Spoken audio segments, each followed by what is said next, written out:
a new report by MPs who are now demanding a full inquiry into the scandal of the UK's role in torture and rendition after 9/11. A new report has revealed the true scale of the UK complicity in the American rounding up of alleged extremists, taking them to some people are so-called black sites, effectively, where they were tortured to get information. Now, it's a 152-page dossier led by MPs with security and intelligence backgrounds, a lot of them, and they say that basically Britain was complicit for a number of years in the rendition, extraordinary rendition, it was known, where suspects are flown to another country for imprisonment and interrogation. And after a 3-year investigation, they say that it is beyond doubt that we knew how the US authorities were handling these detainees, and sometimes our own officers even stood by and watched torture taking place. Well, let's talk to two guests about this. Philip Ingram is a former British intelligence officer. First up there, let's talk to Professor Anthony Glees, Director of the Centre for Security and Intelligence Studies at the University of Buckingham. Good morning to you, gentlemen. Good morning. Anthony, if I could start with you, Professor.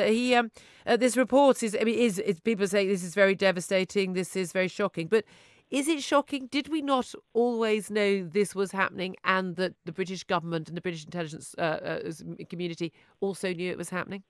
No, I think it is a very shocking report. And if so many other things weren't going on at the moment, from World Cup to Brexit, I think this would lead to absolutely major discussions in our national life, because what this report shows is that the British people and the fans of British intelligence, of whom I am one, were not told the full truth about the complicity of British intelligence, particularly MI6, in the torture of detainees, particularly by the United States of America. So there's a reputational issue here, and it's not just the intelligence services, it's the reputation of the then Foreign Secretary, Jack Straw, and the reputation of Sir John Sawers, head of MI6, and the actual head of MI6, Sir Richard Dearlove, at the time this was going on. We knew that the Americans were torturing, but our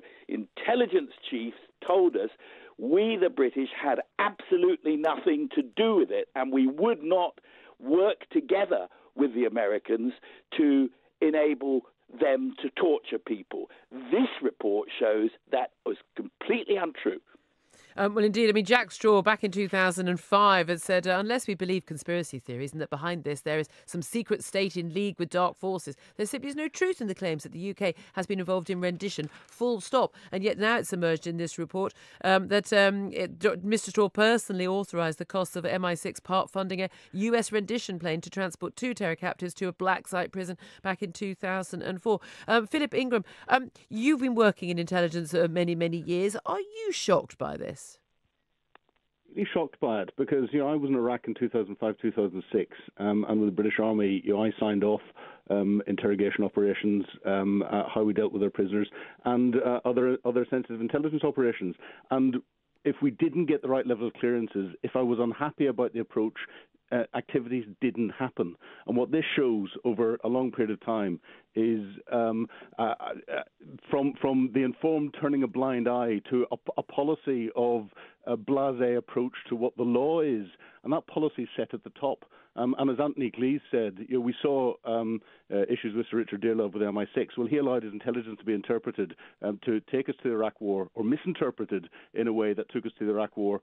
And I know that a lot of these things, this report has said that Tony Blair and the government at the time would not have been aware of it. Well, actually, I disagree with that.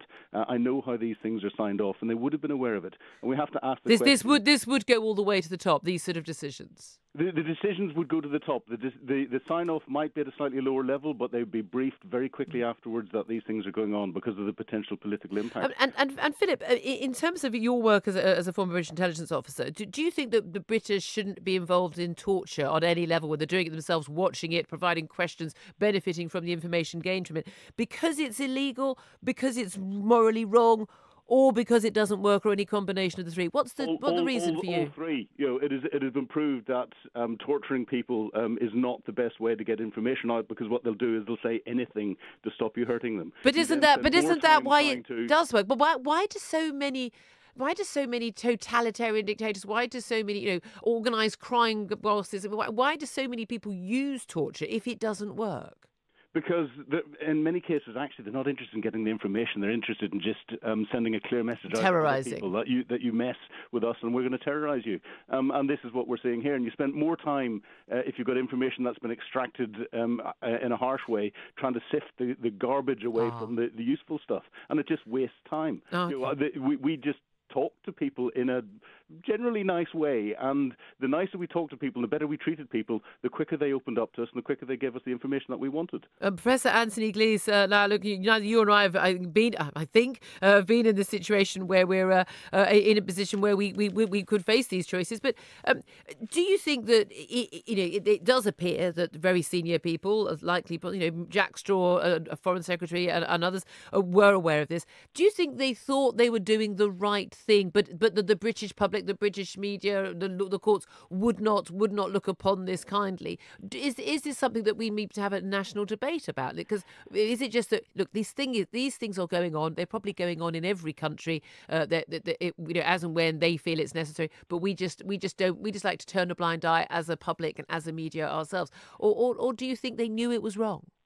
I think they knew it was wrong, and they never thought that it would be uncovered by Dominic Grieve and the Intelligence and Security Committee. We ought to add, of course, that Theresa May did not let the committee go the whole hog, and Dominic Grieve called an early halt to the inquiry. That is itself constitutionally disgraceful. It's outrageous, because this committee is part of the secret world and therefore should have access to the full facts. But no, I think the real problem here, it's not that British officers did torturing. Yeah. No, they didn't. It was categoric, wasn't it? That Dominic Grieve, the former Attorney General, who chairs the committee that carried out this report, they were categoric. There is absolutely no evidence. Absolutely no evidence. But that wasn't the point. The point was, did we help the Americans to torture, and did we shut up about it? And the answer provided by this report is yes, we did. The Americans say to us, jump, and we say, how high? And I don't believe, particularly now there's President Trump and he's coming to have tea with the Queen and all sorts, I don't think the British public will accept that. We don't want to do torture. We don't want to be involved in it. That's what the bad people do, is not what we do.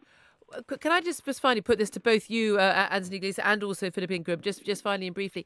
There'll be a lot of people listening who'll say, well, yeah, that is what the bad people do, and we should be better than them. But, we're already better than them. We're not going around, bombing and blowing up civilians to try and further a political cause. What would you say to the people who'd say, if we need to torture bad people to get information to save the lives of innocent people, then it's worth it? What would you say, Anthony Glees? I would say that at the final analysis, whether you hit somebody, that is an individual decision that you make, and we need to understand that individuals are individuals. We're talking here about governments. We're talking about institutions. We're talking about our fundamental values, and that is what is wrong. There's no evidence that torture works, and even if it did work, institutionally, it should not be done. If an individual officer loses his cool and thumps somebody, that's a different matter. They need to be held responsible for that. But if it's, organised and agreed to by the state, that's very different. Philip Ingram, just finally, you're saying, look, it is illegal, you're saying it's wrong, and you say it doesn't work. And I say, what's your message to people who say, well, but if there might be time. Maybe we've already watched too many episodes of Jack Bauer in 24. Maybe there are times when it could save lives. Would it be worth doing then? I've never seen it. I think the worst thing it does is it undermines the huge amount of very real effort and success that's been achieved by those intelligence officers that play within the rules, and that's the vast majority. And what it does is it just feeds the naysayers who want to go out and try and undermine everything, and therefore it undermines our intelligence services in a way that is completely unacceptable. And that's come from the top. And we have to get to a point where the person at the top of the country at that time needs to be held account for all of these decisions that have been made. There is a lot more that hasn't come out in this report, that hasn't come out in Chilcot, and those are decisions that were made at the very top of this country. Okay.